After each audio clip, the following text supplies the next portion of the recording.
Bienvenue à tous sur notre chaîne YouTube. Aujourd'hui, nous allons aborder un sujet très intéressant, la conférence de Yalta.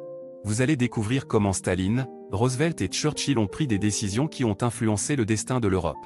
Cette rencontre historique, qui s'est déroulée en février 1945, a eu des répercussions majeures sur la politique mondiale et a marqué le début de la guerre froide.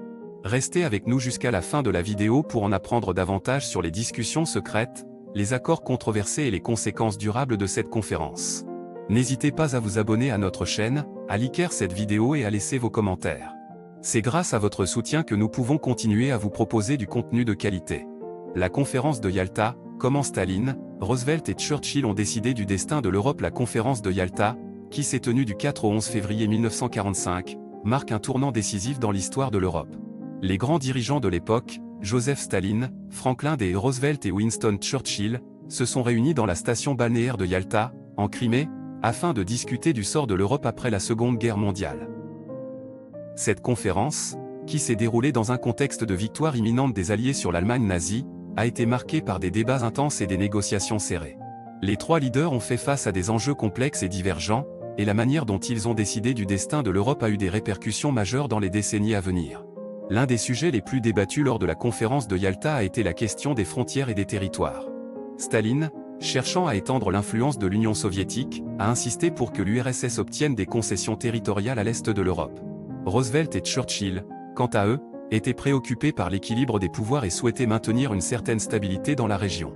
Un autre enjeu majeur a été la question de la démilitarisation de l'Allemagne. Les dirigeants ont convenu de la diviser en 4 zones d'occupation, américaine, soviétique, britannique et française. Cependant, des tensions sont rapidement apparues sur la manière de gérer le pays et d'assurer une transition vers une Allemagne démocratique. La question de la Pologne a également été un sujet de discorde lors de la conférence. Staline souhaitait que la Pologne soit sous l'influence de l'Union soviétique, tandis que Roosevelt et Churchill défendaient l'idée d'une Pologne indépendante et démocratique. Finalement, un compromis a été trouvé, mais cela n'a pas empêché l'URSS de renforcer son emprise sur le pays dans les années qui ont suivi.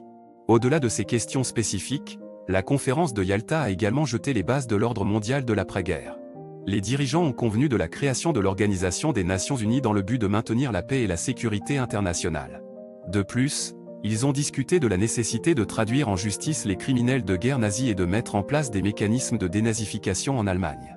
Cependant, il est important de noter que la conférence de Yalta a été critiquée pour son manque de transparence et le fait que les décisions prises ont été imposées à de nombreux pays d'Europe de l'Est sans leur consentement. Cette conférence a en réalité contribué à accélérer la division de l'Europe en 2 blocs, l'Est sous l'influence soviétique et l'Ouest sous l'influence occidentale. En conclusion, la conférence de Yalta a été un moment clé de l'histoire mondiale, où les dirigeants les plus puissants de l'époque ont décidé du destin de l'Europe après la Seconde Guerre mondiale. Les décisions prises lors de cette conférence ont eu des répercussions profondes et ont contribué à façonner le monde tel que nous le connaissons aujourd'hui. Cependant, il est important de souligner que la conférence de Yalta a également été source de controverses et a marqué le début de la guerre froide entre les États-Unis et l'Union soviétique.